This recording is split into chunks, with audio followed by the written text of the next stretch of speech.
I'm Chris Stafford, and this is AART, the podcast where we get to know the women behind their art. If you don't feel it, I'll make you feel it. I'll show you what I mean. If you don't feel it, I'll make you feel it. I'll bring you to your knees. If you follow me. My guest this week is Robin Antar, an American rock sculptor who moves seamlessly between realism and expressionism. From hyper-realistic icons of American pop culture, influenced by Robin's wry sense of humour, her art explores personal and social trauma and conflict. Robin's parallel and intertwining bodies of work span her 40-year career as an artist observer of human nature with a broad lens on the American life. Robin was born in Atlantic City, New Jersey in 1957, one of 4 daughters. Her father, Leon Betzo, was a retailer, and her mother, Linda, an oil painter. In 1973, the family moved to Brooklyn, New York, which proved to be a tough move for Robin as a shy teenager in the city. She began learning to carve in stone in school and in the family's basement as a means of coping with urban life, using art as her emotional lifeline. In 1976, at the age of 16, Robin discovered she suffered from retrolental fibroplasia, causing blindness in her right eye since birth. While her vision was compromised, it became an integral tool among the techniques she used to create her art, despite an absence of depth perception. After graduating with a BFA from the School of Visual Arts in New York in 1981, Robin set up a working studio in Brooklyn, creating abstract sculptures in a loose, intuitive style, deeply rooted in her emotional experiences. Her themes address marriage, motherhood, divorce, and trauma through a series of conversations, relationships, and meditation that reflect the process of releasing life's traumas and their importance to survival, healing, and positive change. Trauma has visited Robin in devastating ways, with the loss of 2 of her 3 sons, whom she has memorialized through her artwork. A series of stone D-knots were carved in honor of her youngest child, David, representing his struggles with the trauma of child abuse and addiction. His death at the age of 26 resulted in one of Robin's most personal and powerful creations, David's Knot in Flames, carved from a 1,500-pound block of Turkish marble. The sculptor is permanently installed at Zucker Hillside Hospital in Glen Oaks, New York, where her son received treatment during his short life. A sculpture in memory of Leon is in progress out of a 10,000-pound piece of Carrara marble. Robin has a studio and showroom in her home in West Long Branch, New Jersey. Robin, hi. Welcome to the podcast. Thank you. Welcome. It's great to have you here. As you know, I'm a fan of your work, and I've been watching what you've been doing all summer because when I first started the show, you were one of the first people I wanted on the show. But as you explained to me, you were going to be moving this summer out of the city, out of New York to New Jersey. So how has that move been going?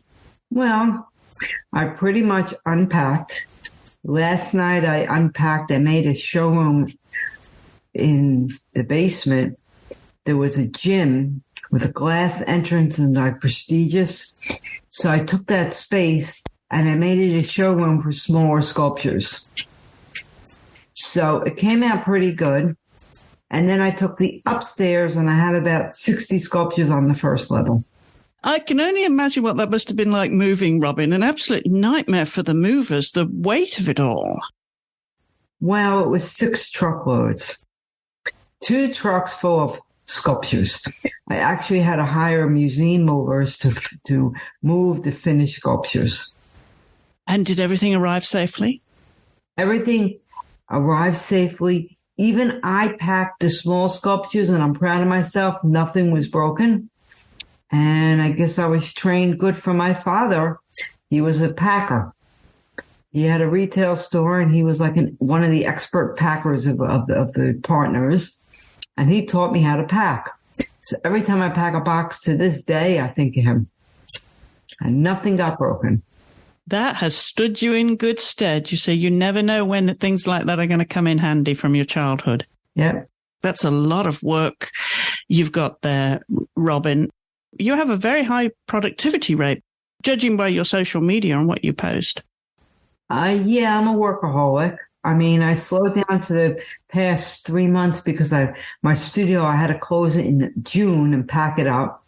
And I'm just that's the last thing on my list. It's to unpack the studio supplies in my new location. It's a little tricky because I still want to do construction for the studio. So I have to unpack it, but keep everything secure. So when I have a team of contractors come in, things don't walk. And now, do you have a bigger and better space than what you had before? Because you were a long time in New York City. I was a long time in Brooklyn. I was there from 87 to, in that location, about 87 to about 2023. So it was a long time, a lot of accumulation of stuff. It was very tricky because I packed about 300 boxes, not counting the heavier sculptures. I'd imagine that was one big headache you are glad is behind you. Yes, and I unpacked every box except for 12 boxes in the studio. I still got to organize.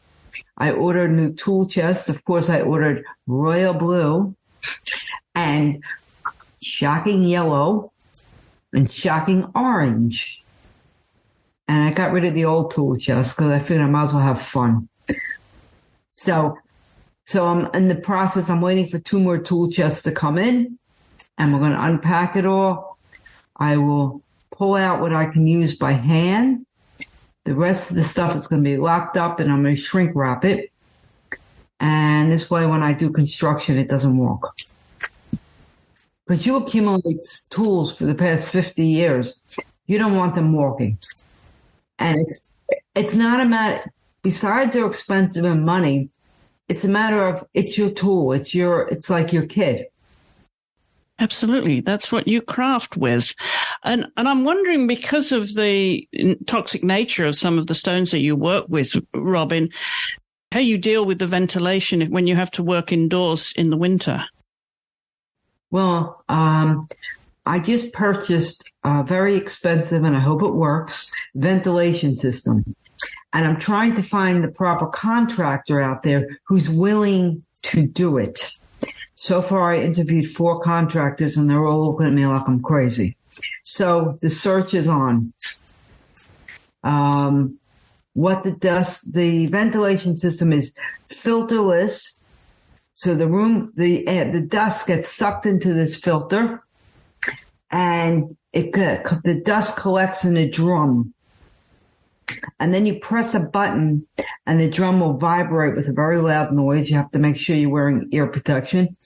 And the dust will be released from the drum to a tray, and then you spill the tray out of dust. I always enjoy your videos, Robin, of when you're actually doing your work and describing, the work environment and the stone. So it's a fascinating process, something that you've been involved with all your life. You were a born sculptor, right? This is something that you've always done. I've done it since I was 14 or 15. I went to high school, and the minute I touched the stone, I was hooked. I just loved it. Like, that was it.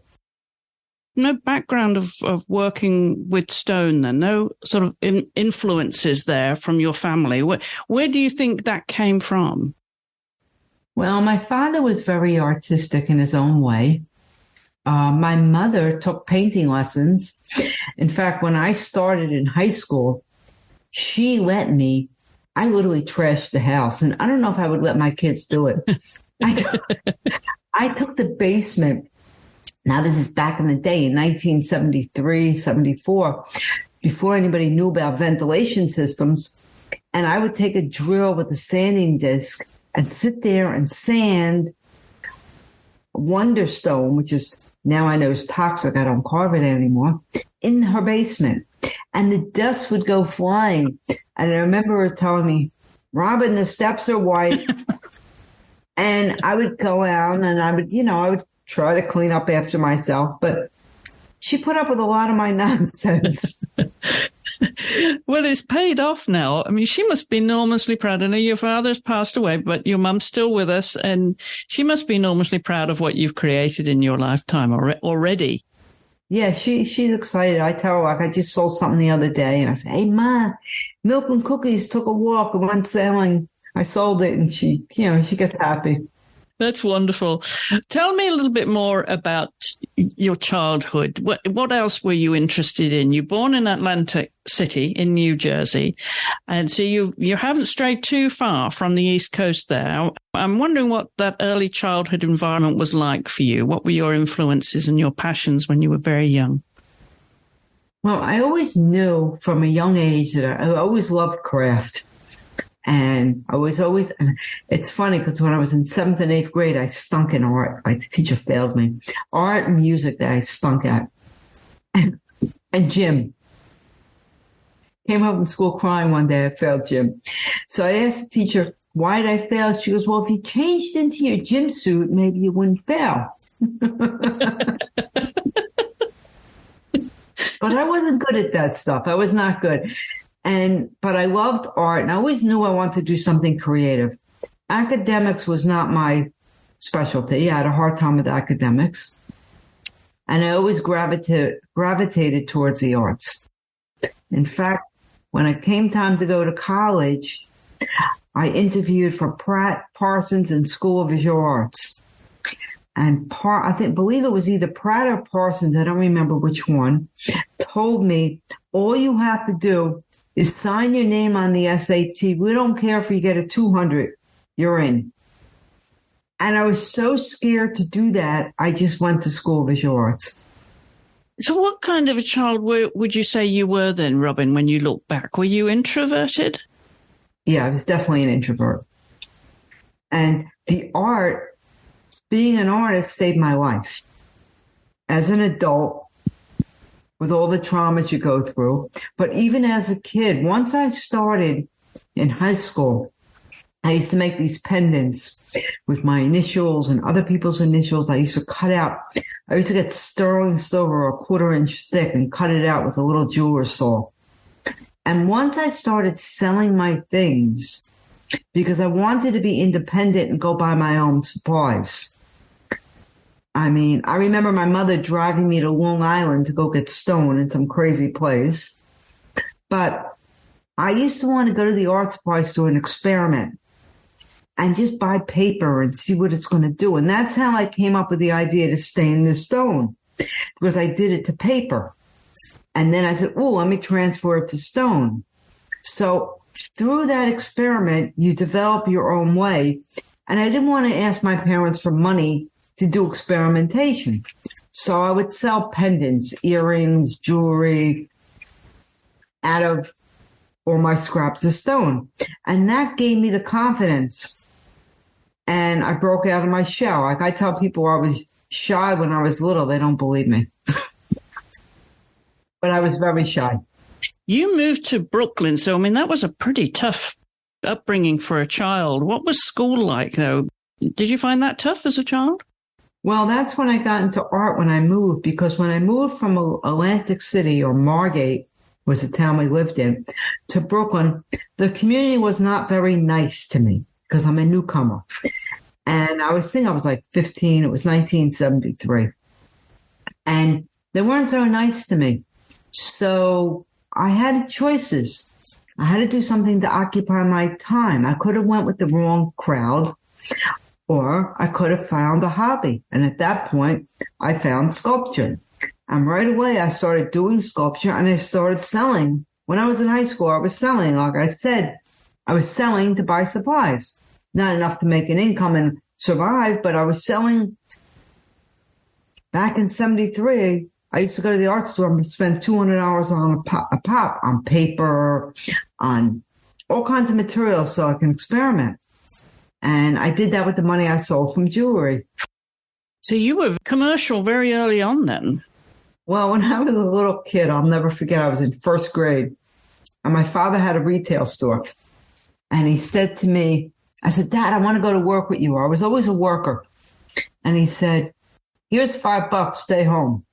I was so upset. And I remember it like it was yesterday. And I was upset. And ever since even when I was a youngster, like in second grade, my sisters and I went into a business that made beaded necklaces to support Lucy the Elephant in Long Branch. There was like a cement elephant and they were doing all this fundraising to upkeep it. And it's still there and they just revived it for, I don't know how much, hundreds of thousands of dollars. I don't know, but they put a lot of money into it. And it's still there. But it's funny because we used to do these beaded bracelets for Lucy the Elephant. I was always a hustler. Nobody ever says I'm lazy. If I'm lazy, I don't feel good. Well, that stood you in good stead because, as I said earlier, your productivity rate is quite something now. And it's a tough job that you're doing. I mean, physically tough, physically demanding, Robin. Does it take its toll on you physically? Are you fit and hardened by now?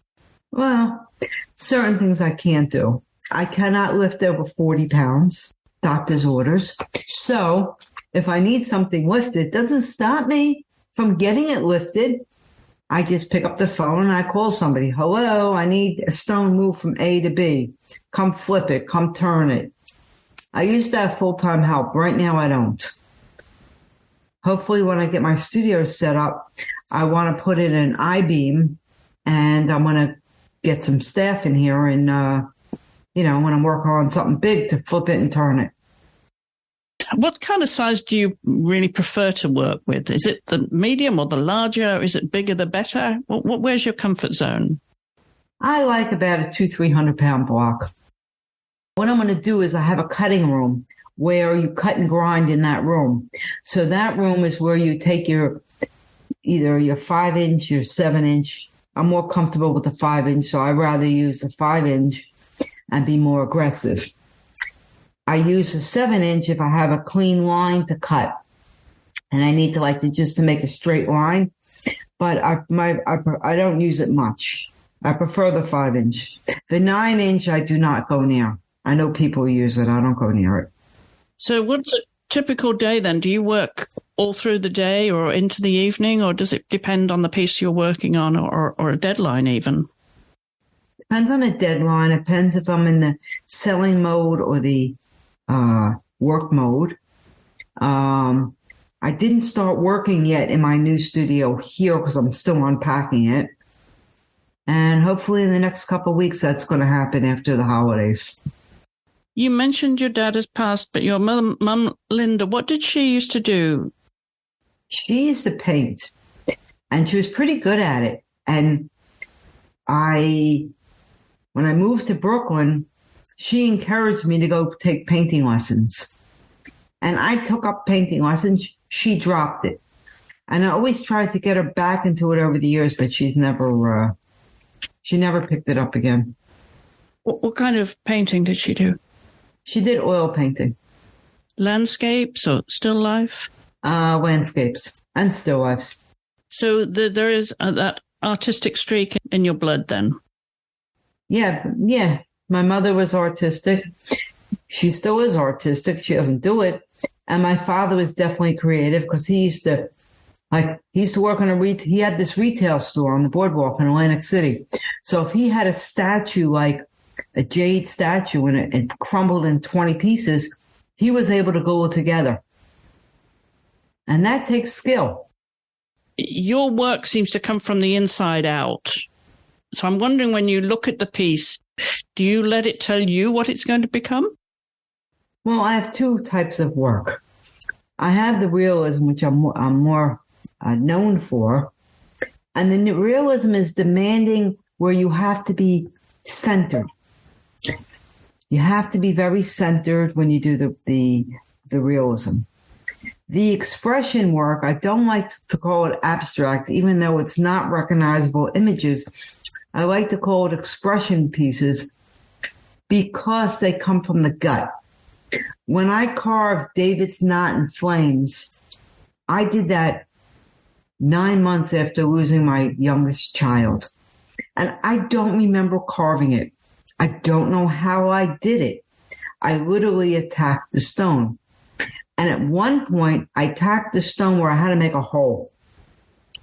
And when you have to make a hole through a 15-inch stone, the common sense way to do it is to get a corbet with a water line with the central water feed where you core the hole through the stone.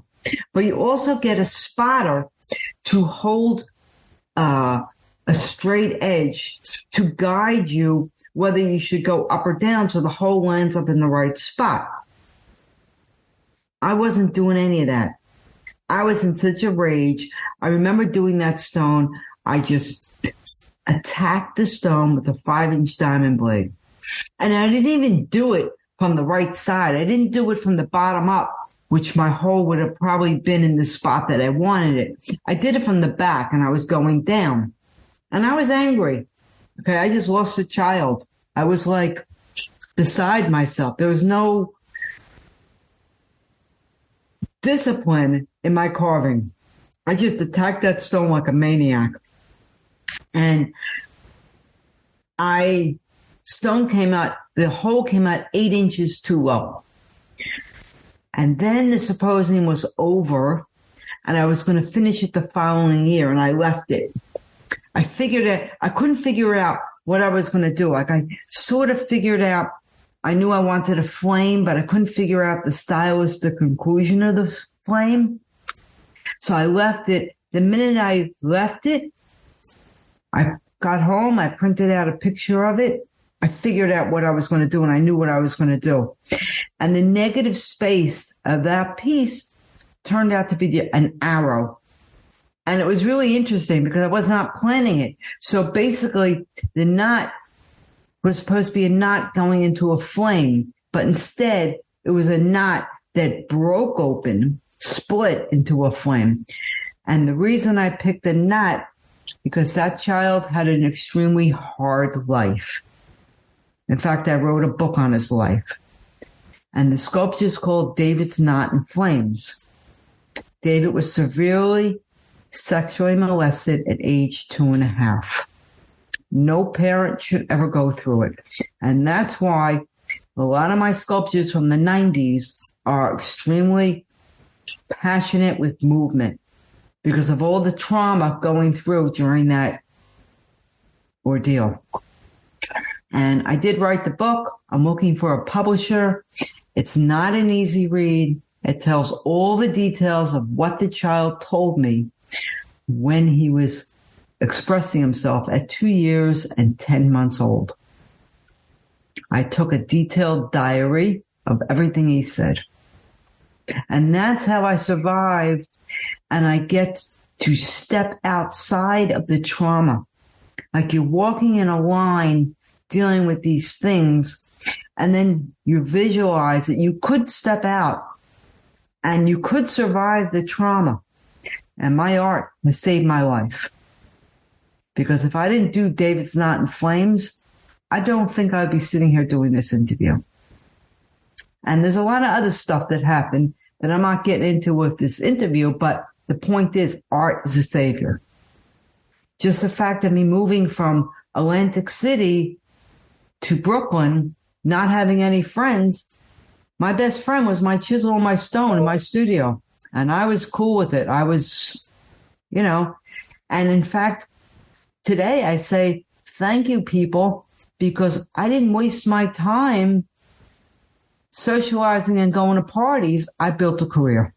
So I look at the glass half full.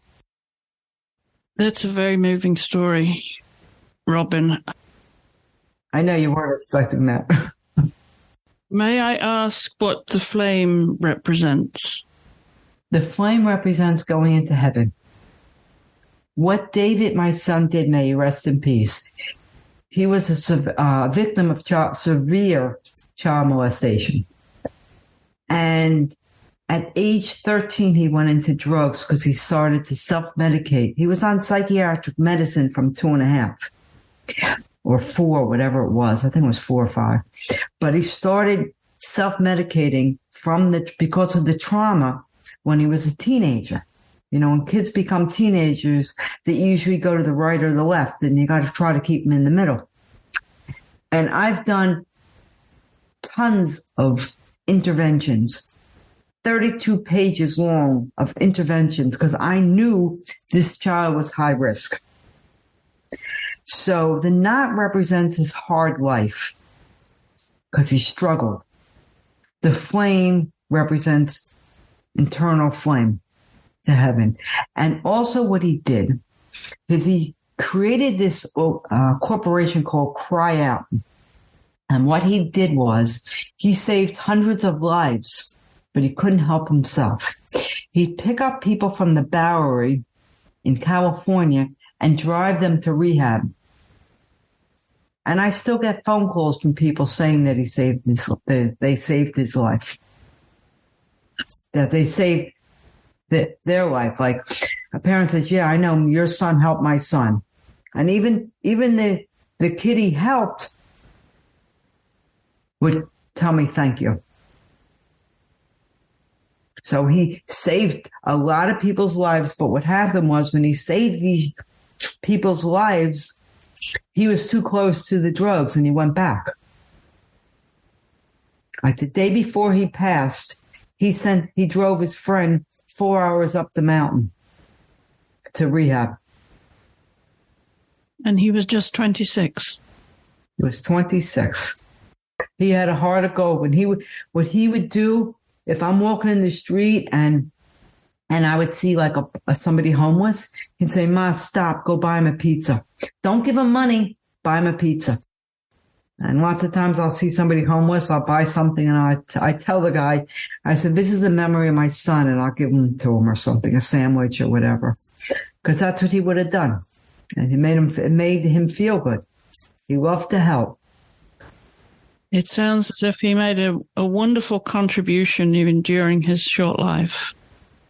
Yes, he made a contribution to life, and he had a heart of gold. I don't know anybody like him. Okay, he had a heart of gold. He would take off his shirt and give it to you. And then tragically, he lost his brother Leon too.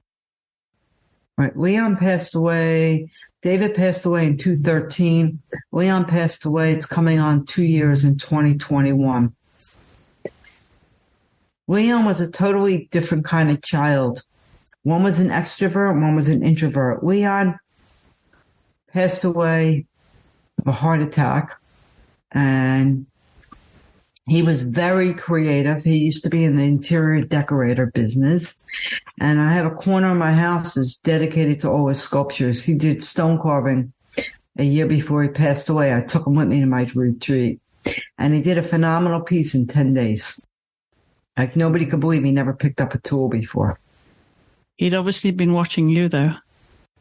Yeah, he used to, when he was a kid, he used to work with me in the shop.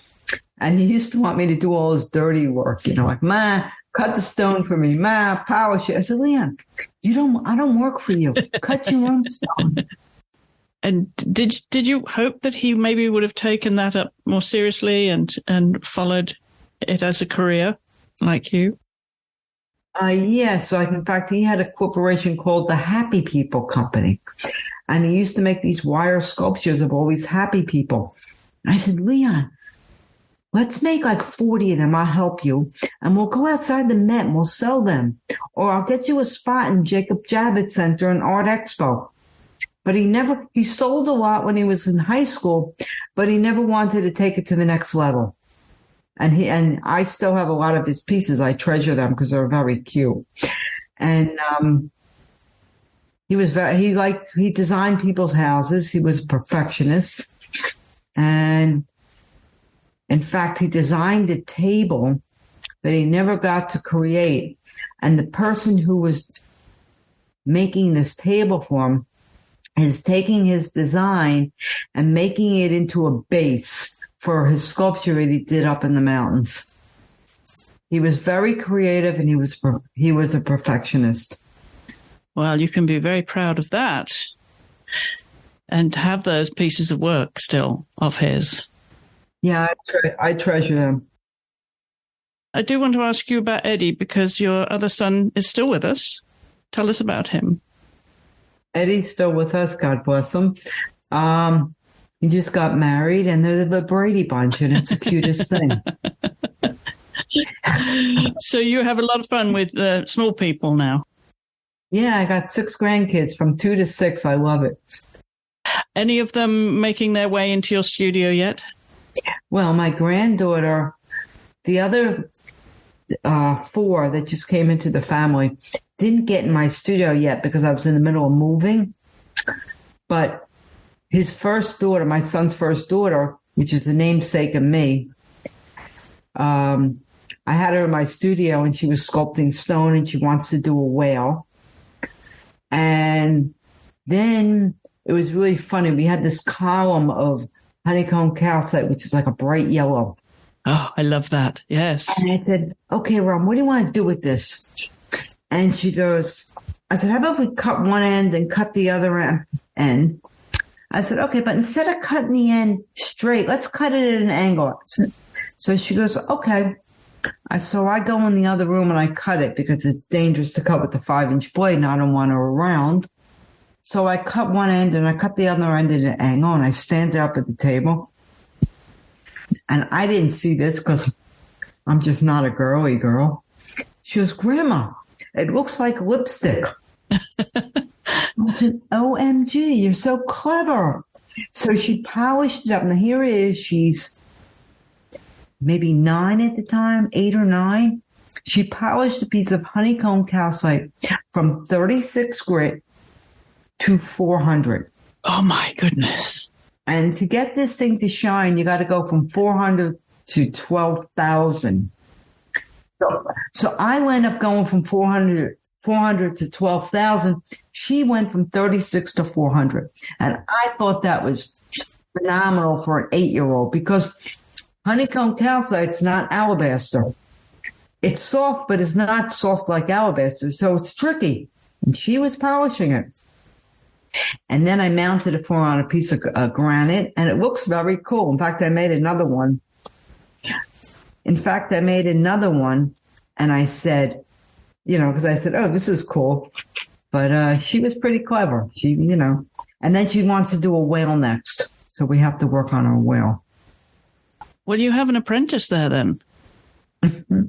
Oh, yeah. But she lives in New York. I'm in Jersey. But whenever I could steal her, I steal her. And then I got 4 more girls that we're going to train too. So, gosh, you've got a team there. Yeah, we're going to get them all in the studio. I wanted to ask you about that honeycomb. Can you make jewelry out of it, Robin? It depends. You want to make a jewelry and put a bezel around it? Yes. To carve a ring out of it, I wouldn't. It's too fragile. It will split where the splits are.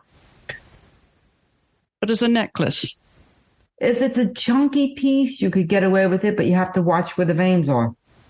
Because it could split where the veins are. But it's also hard. So when it comes time to polishing, you have to, if it's that small, you got to polish it by hand. So you would have to put it in the rough, when you're doing the rough grits, you would put it in some kind of vise because it will take you forever. You got to cut out your shape. How are you going to cut out the shape? So you got to put it in some kind of vise. To hold it in your hand and use a 5-inch grinder, it's a little tricky on a small piece. You could use little like Dremels, but it's tricky. You have to be careful. It is so beautiful. Of course, I'm going to ask you where you find all these wonderfully beautiful, gorgeous pieces of stone, Robin. Where's your sources? Well, I have a guy, I've known him for like 20, 30 years. He's great. He's up in Kansas, and his name is Miles from To Sculpt. And he has a great array of stone. Like one time he had blue onyx. When I go to Marble every summer to a symposium, he had a palette of blue onyx. And I go, Miles, I love it. I'm taking the whole palette. I'm a stone junkie, I admit. Yeah. Yeah. Well, like you've been called many times a rock star. But I when I find a good find, I made these little teeny figures out of that blue onyx. It's so bright blue. I've never seen blue onyx that bright. The problem is they're not big pieces, so I had to make small pieces. So I made my COVID twisted figures. No, not my COVID twisted. My COVID visitors. I call them studio visitors. Because one day I was lonely in my studio and you couldn't have any visitors. So actually it's very therapeutic for me to actually create visitors out of stone. And I made these 2 graphic designs of figures. And it's funny, but it made me feel better. In terms of then of your retail, do people actually come and physically, once you're set up, visit the workshop and the studio? Yes. Well, I plan on doing, obviously the pieces I have are in galleries. I have some pieces in Mykonos and I have some pieces in Pop International Gallery in Manhattan. I have things on First Dibs.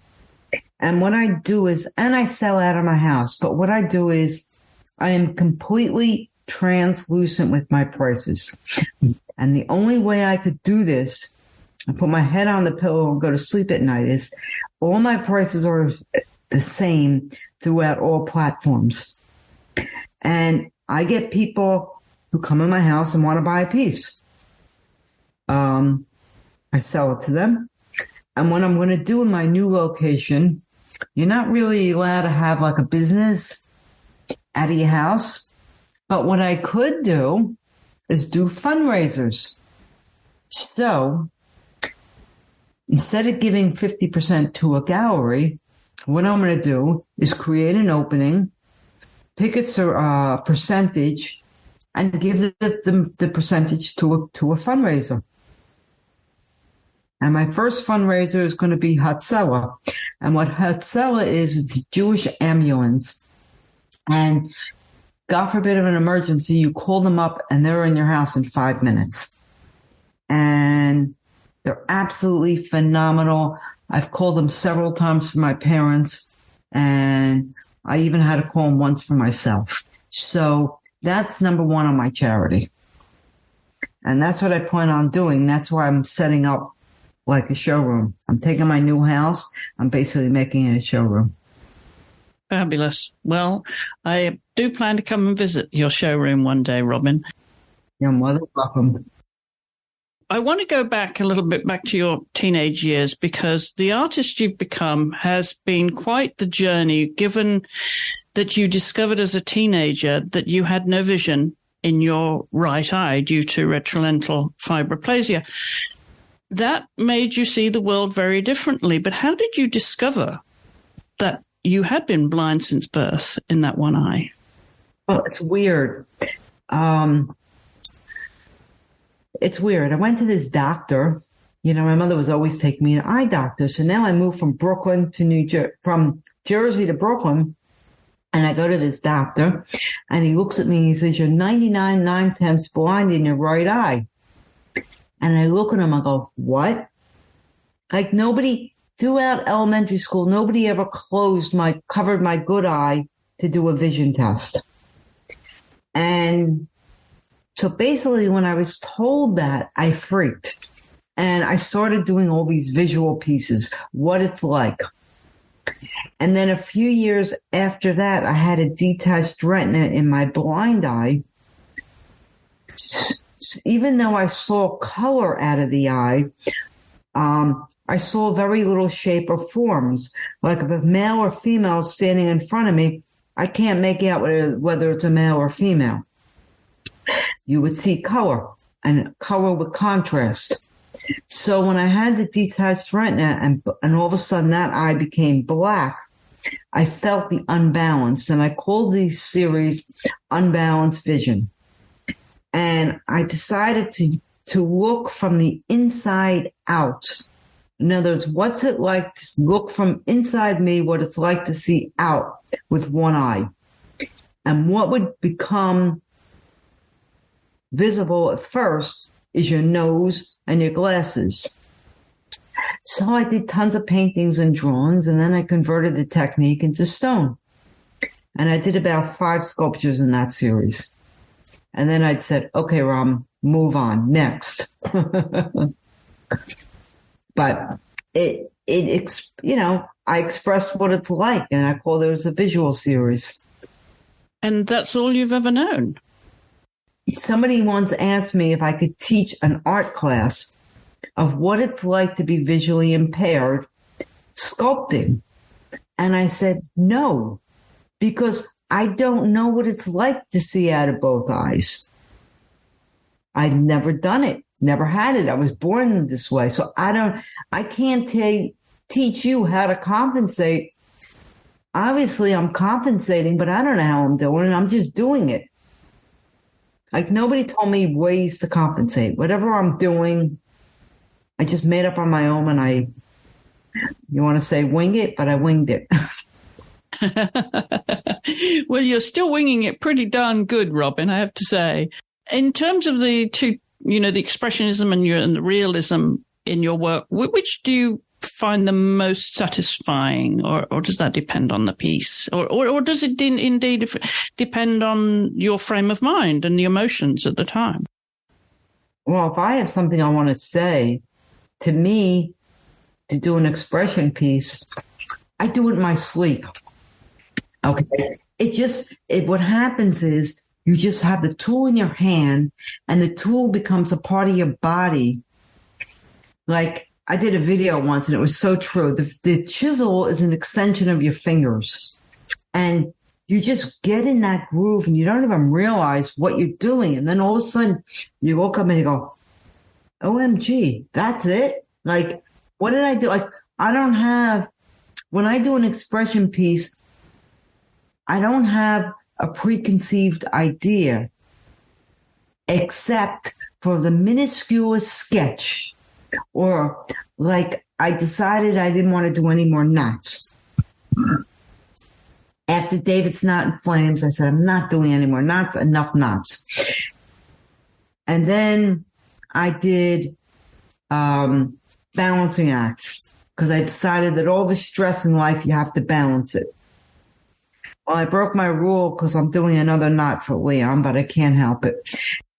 But it depends on your mood. But then when you do a realism and you do a boot and you step back 10 feet and you go, which one's real and which one's fake? And you have to take a double take. That's a sense of accomplishment too. It's a different feeling. Very, very different. And I would imagine, though, with your vision, there's a difference between sort of convex and concave when you're looking at 3D pieces or subjects. Well, when I do my realism, I have the actual object in front of me. And what I do, if I get confused of which one's concave and convex, either I hold a straight edge in front of it, or I look at the negative space and the shadows. And that gives me clues, especially if I'm doing jeans and creases. Those are fun. You must have a sense of humor, too, that seems to come across. There's a little bit of mischief in your work, isn't there? I try to have a sense of humor. Yeah.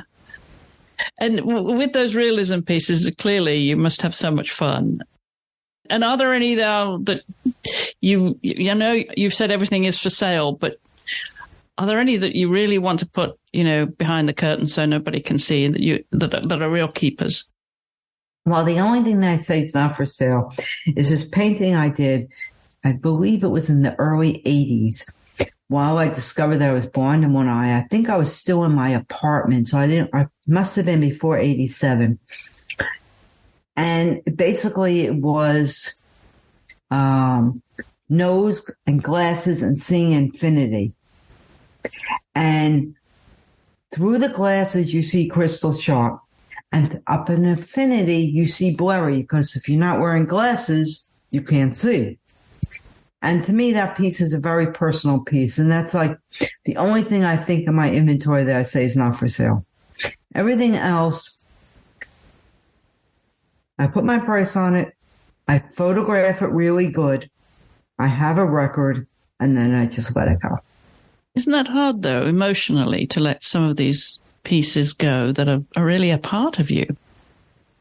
Well, no, it's funny you should say that, because when I moved into my new house, I didn't feel I moved in until all my babies came. And I call the sculptures my babies. And then when I moved my tools in, then I really said, I'm home. And I said, a house without art isn't a home. Because when I left Brooklyn and that house was empty and I'm looking around that house, I said to myself, this is not home. There's no art. Art, you need art in a house. It just, I can't explain it. It just was dead. And I even did a video on that. And it was like, but it's so true. Like, I don't know if you ever thought about that. A house with no art. Are you an art collector, Robin? Do you collect other people's work, paintings or anything? I've bought a few things. I've bought a sculpture from Rex Branson in the mountains. And it taught me something because I saw the sculpture and it resonated with me. And I said, I'm buying this. And all my friends look at me, what are you, crazy? You got 100 sculptures in the house. You're buying another one. I said, this piece resonated with me. And what it was puzzle pieces. And it just resonated with me. And I have it by my back door in my new house. And people walk in, they go, this doesn't look like yours. I said, it's not. It's Rex Branson from Marble, Colorado. Because this sculpture was puzzle pieces and life is a puzzle. And when you see something, it made me understand why people buy art. Because when it resonates with you, you buy it. You have to have it. You feel a connection to it. Right. You feel connected. And it doesn't matter the price. Because let's say the thing's $100,000. You can't afford it. You buy something from the artist that's $1,000. There's always something in someone's price point. But when something resonates with you and you like this, it's just like, I'm on it. Oh, I want it. That's it. I never felt that way with other objects. It's just strange that with art, that's the way it is. Do you have any projects that you want to do, whether you're commissioned or not? I mean, do you have a little list that you keep in a notebook somewhere? Yeah. Okay. On my backyard, I have a back deck. And I'm going to be putting, it started out as a 6,000-pound block of Colorado Yule. I started it in 210. And it's going on my back deck. It's going to be a giant bag of chips. The chip bag I finished. They're making up the base. And I'm in the process of figuring out how to do the 3D printing for the potato chips. Because they did some samples and they wanted a fortune. And the guy says, I got to find another supplier because this is ridiculous.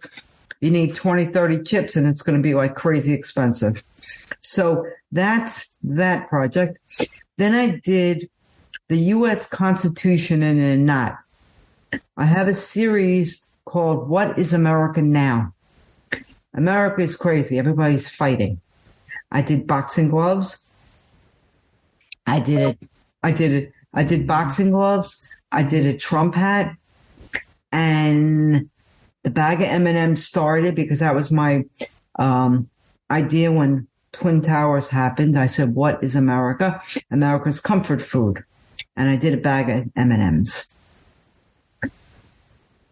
And so that's going to be my group with the U.S. Constitution in a knot. The U.S. Constitution in a knot with marble hands holding it up on a pile of granite rocks. And it says, we the people of the United States. So basically, the Constitution is in a knot. So that's taking my realism and my expression works and joining them together for the first time. Yeah, I love that piece. I've seen that piece. You've shared that with me. It's not finished yet. I still didn't get it back yet. We have to do one more thing to it, and I'm supposed to be getting it back. As soon as I get it back, I will as soon as I get it back, I will hire a professional photographer. It's going to be outside, so you're going to have, did you say 3 pieces? The potato chip bag's going outside. The knot's going in my front hallway the minute you walk in the house. And hopefully I get it into a museum show with the M&Ms and the hat and the boxing gloves. But I'm waiting to get that piece back so I can photograph it and make a proposal. So what next? What's waiting for you in terms of commissions, though? Your actual bread and butter in the studio? Bread and butter I don't have any further commissions coming up. I'm doing stuff just because I'm a crazy lunatic artist and I'm doing stuff. I'm doing a baseball mitt out of Belgian black marble, which is, the shape is done, and I have to clean it up and figure out how I'm going to weave in and out the leather and polish it up. And that's the realism. And then the expression, I have what I call a COVID twisted figure. It's a figure, my graphic design of a figure, but it's all twisted up and it's out of a white onyx. Oh, gorgeous. Yeah. So those are the 2 pieces that are waiting for me in my studio. I also have a piece which I started, I'm embarrassed to say when, in 1992. It started out as a wall with grapes. And then I started cutting out the wall and weaving the grapes in between the wall. It's like 90% finished. And that's the piece I'm going to work on as soon as I start working, before I get my machine set up, because that requires a lot of handwork and I could do that without a ventilation system. So that's next in my line. What do you do to help your hands at the end of the day, and physically to relieve your body? Because that's so intense. You must be so strong.